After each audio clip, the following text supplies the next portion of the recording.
जय श्री राम। पूर्ण आहुति के नियम क्या होते हैं?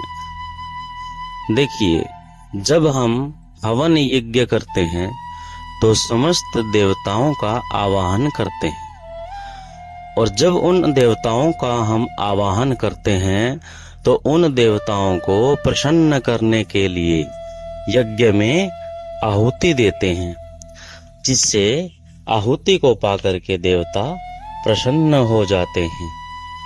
हवन यज्ञ में पूर्ण आहुति को मुख्य माना जाता है। जैसे पूजा पाठ में, अनुष्ठान आदि में संकल्प का महत्व है, जिसके बिना पूजा अधूरी है, ठीक उसी प्रकार हवन यज्ञ में पूर्ण आहुति का होना भी आवश्यक है। पूर्ण आहुति के बिना यज्ञ संपूर्ण नहीं हो पाता। अब प्रश्न ये आता है, क्या सभी कार्यों में पूर्ण आहुति होती है? इसका उत्तर होगा ना। वो इसलिए क्योंकि बहुत से कर्म ऐसे होते हैं जिसमें पूर्ण आहुति नहीं की जाती।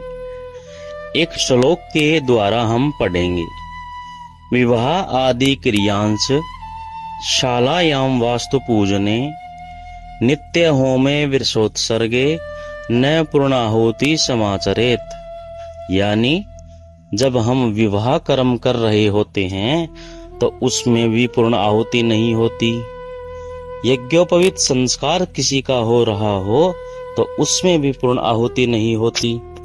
अगर हम घर में, मकान में, दुकान में गृह प्रवेश कर रहे हैं या किसी मुहूर्त कर रहे हैं, उसमें भी पूर्ण आहुति नहीं होती। चौल कर्म, गर्भाधारण आदि संस्कार नित्य हवन हम कर रहे हैं, विरसोत्सर्ग कर्म कर रहे हैं, तो उसमें भी पूर्ण आहुति नहीं होती।